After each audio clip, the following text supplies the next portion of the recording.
está começando mais um Saúde Agora e hoje nós vamos falar sobre como prevenir um AVC.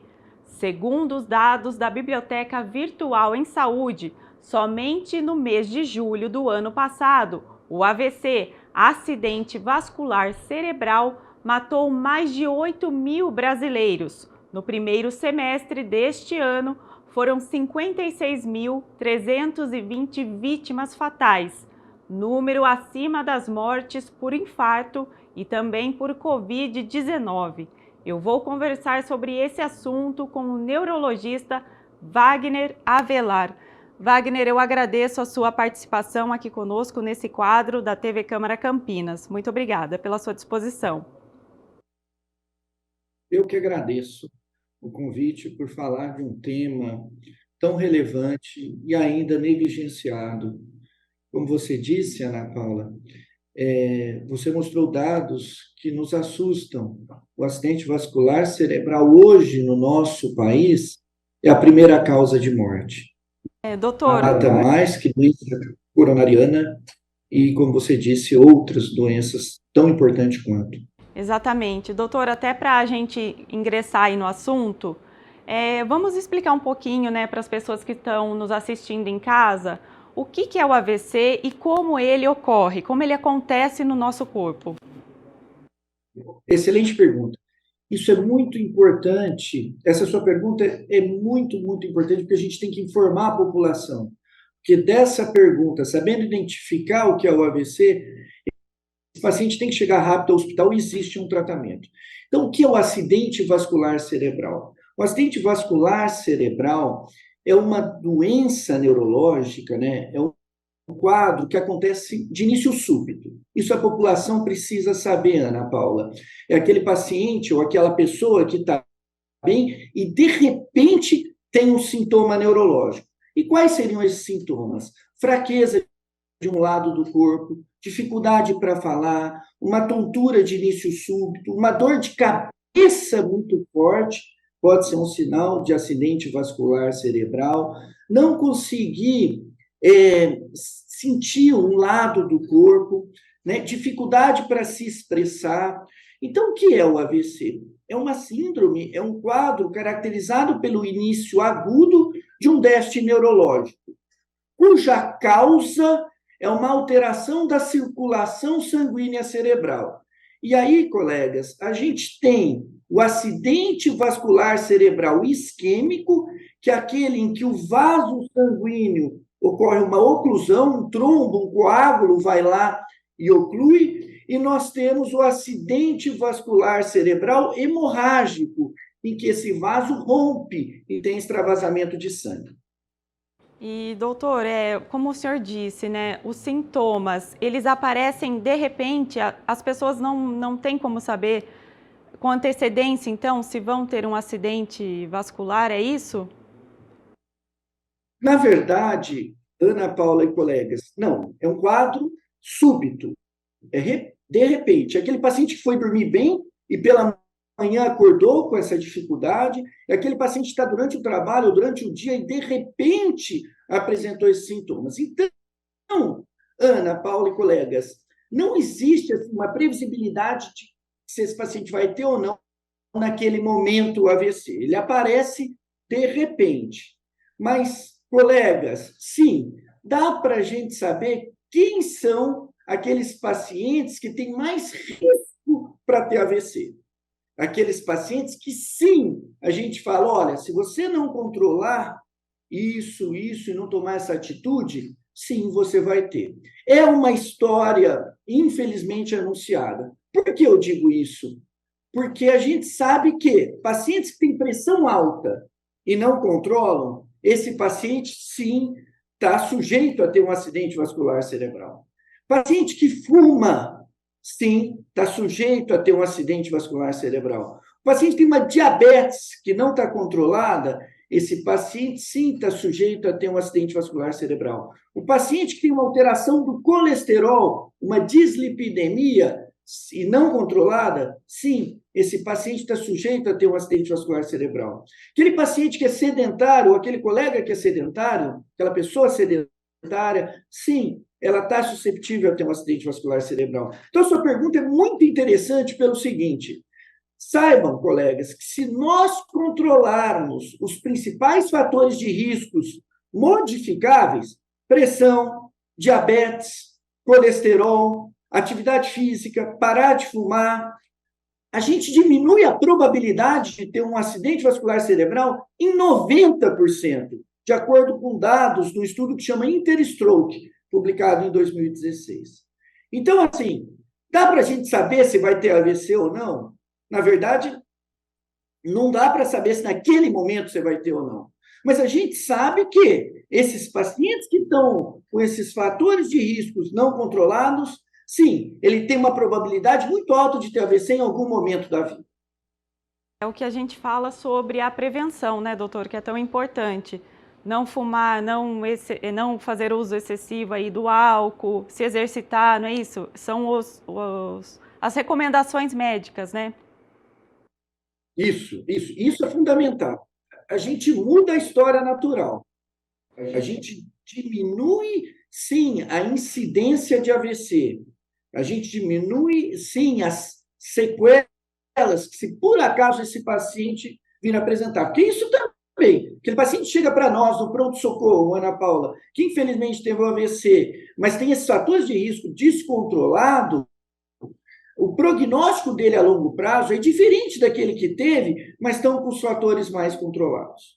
É lógico que existem fatores de riscos não modificáveis, né? A gente sabe que a idade é um fator de risco para ter AVC. Depois dos 55 anos, a cada 10 anos dobra a probabilidade de termos um evento, e isso não tem como a gente controlar, né? O tempo é inexorável. Mas os outros fatores de risco, a gente controlando, a gente muda essa história, esse cenário que a gente tem assistido no nosso país. E, doutor, no caso, homens ou mulheres têm mais chances de ter um AVC? Crianças e jovens também podem desenvolver esse quadro? Sim, sim. Ótima pergunta, porque alguns colegas acreditam que ter acidente vascular cerebral, Ana, é só um quadro de idoso. E não é. Acidente vascular cerebral, sim, acomete criança, acomete adolescente, acomete adulto jovem e acomete idoso. A probabilidade maior, lógico, que são nos idosos. Na hora que a gente vai avaliar a prevalência é maior nos idosos. Quanto ao sexo, a gente sabe que até os 80 anos, quem é mais acometido por acidente vascular cerebral são os homens, comparado às mulheres. Mas depois dos 80 é as mulheres. Por quê? Porque os homens já se foram, né? Infelizmente, a mortalidade no homem e o AVC no homem, ela acontece sim, e acontece numa fase um pouco mais precoce. Mas acomete todas as faixas etárias. É lógico que as etiologias são diferentes. Quando a gente fala de um AVC, por exemplo, num jovem, o que acontece mais é uma cardioembolia, é um trombo que sai do coração e vai para o cérebro, ou o que a gente chama de dissecção da artéria. E quando a gente fala no idoso, por exemplo, o que mais acomete é a doença aterosclerótica, né, que é a formação de placa de gordura, de aterosclerose nos vasos cervicais e intracranianos, e uma arritmia chamada fibrilação atrial, que é muito comum nos pacientes quanto mais idosos. E sim, o coração, em determinado momento, ele treme, forma um coágulo ali dentro do coração e pode ganhar circulação sanguínea cerebral. Agora, doutor Wagner, eu acho que essa pergunta é muito importante, até para quem está em casa. O que fazer ao sentir os sintomas do AVC? Ou se eu senti, ou se eu identifiquei que alguém da minha família ou amigo no trabalho está passando mal e está apresentando esses sintomas que o senhor falou. O que eu devo fazer imediatamente? Isso é muito interessante. Eu acho que uma dica muito fácil de ser realizada quando você está diante de um paciente que você suspeita, ou de um conhecido, perdão, que você suspeita que tem um AVC, Ana Paula, é pedir para ele sorrir, depois pede para ele abraçar ou levantar os braços, pede para cantar uma música ou falar uma frase. Então, S de sorrir, A de abraçar, M de música. Se ele tem um desses quadros, ou se ele não consegue sorrir direito, você vê uma assimetria na face, na rima labial. Se ele não consegue te abraçar, um dos braços está fraco, se ele não consegue cantar uma música, urgência, ligue para o SAMU ou 192, ou leve esse paciente o mais rápido para o hospital.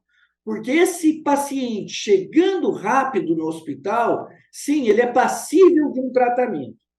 Se ele teve a oclusão do vaso, que é o acidente vascular cerebral isquêmico, e ele preenche os critérios, né, o nosso protocolo, um protocolo para receber o remédio, ele pode receber um remédio na veia até 4 horas e meia do início dos sintomas. E esses pacientes têm a chance de não ficarem sequelados e voltar à vida diária normalmente. Então, existe uma janela, existe um remédio. Esse remédio, sim, não é nenhuma experiência, é um remédio já que todos os guidelines, o guideline europeu, o guideline americano, guideline brasileiro recomenda. A gente fala que é a melhor evidência científica para mudar a história natural quando esse paciente teve um evento. Então, é importante saber que existe uma janela, que AVC é uma emergência médica, que esse paciente deve, o mais rápido possível, procurar um hospital. E, doutor, depois desse tratamento, né, quanto tempo aí leva para a pessoa se recuperar plenamente, né, se é que é possível, dependendo do caso aí de gravidade? Então, isso vai depender muito do tamanho do AVC e do local que foi acometido, né? A gente sabe que tem pacientes que tiveram um acidente vascular cerebral leve, ou pacientes que foram tratados e, graças a Deus, reverteu sequela, em 4 dias ele está em casa. Infelizmente, existe caso de pacientes que têm um AVC onde oclui um vaso muito importante que acaba acometendo um território muito vasto do tecido cerebral, e aí esse paciente, infelizmente, ele acaba ficando mais dias no hospital. Esse é um paciente que talvez tenha que passar por outros procedimentos cirúrgicos, e é o paciente que acaba indo para casa com mais sequelas. Então, respondendo assim sucintamente a sua pergunta, vai depender se ele chegou rápido, teve o tratamento, e o outro fator é o tamanho desse evento que esse paciente teve. Então, nesse caso do AVC, cada minuto é fundamental para salvar vidas, Cada né? minuto. Desculpa ter te cortado, mas você foi assim cirúrgica na sua fala. Cada minuto é fundamental. E essa é a informação que eu vou deixar para o pessoal, muito bem lembrado por você, Ana Paula. Depois que você tem uma oclusão do vaso, naquele AVC isquêmico, a cada minuto que passa, morre-se 1.900.000 neurônios. Então, imagina, aquele paciente teve um evento agora, daqui 10 minutos já morreram 19 milhões de neurônios. Daqui 100 minutos, morreram 190 milhões de neurônios. Então, quanto mais rápido ele chega no hospital, mais rápido eu dou o remédio e mais tecido eu consigo salvar. E maior é a chance dele sair sem sequela. Porque quando você tem uma oclusão no AVC isquêmico, quando você tem lá uma artéria que entupiu, o que acontece? Logo tem uma área que morreu, mas a gente tem vasos colaterais que dão o suprimento de sangue para essa área, que não é suficiente para deixar essa área funcionante, mas é suficiente para não deixá-la morrer naquele momento. Mas com o tempo, se eu não abro esse vaso principal, essas colaterais não conseguem segurar esse tecido ainda viável. Então, quanto mais rápido eu abro o vaso, maior é a chance de eu salvar um tecido que está em risco e, lógico, menos neurônios morreu até aquele momento. Então, é fundamental. Eu brinco que tempo é cérebro. Tá certo. Doutor Wagner, eu agradeço a sua participação aqui conosco nesse quadro. Eu teria muitas outras perguntas, mas por conta do nosso tempo, Nós precisamos encerrar, mas eu acho que foi muito esclarecedor aqui o nosso bate-papo. Muito obrigada mesmo. Eu que agradeço o convite. É extremamente importante esse papel de vocês, porque a gente tem que informar a população quanto a isso. Não é todo mundo que sabe que ter esses déficits neurológicos é AVC, e muitos ficam em casa esperando. E chegando no hospital a tempo, a gente consegue sim mudar esse cenário catastrófico que a gente, infelizmente, está vivendo quanto ao AVC no nosso país e no mundo. Muito obrigado. Eu que agradeço, doutor. Eu agradeço também a sua companhia aí de casa e até o nosso próximo Saúde Agora.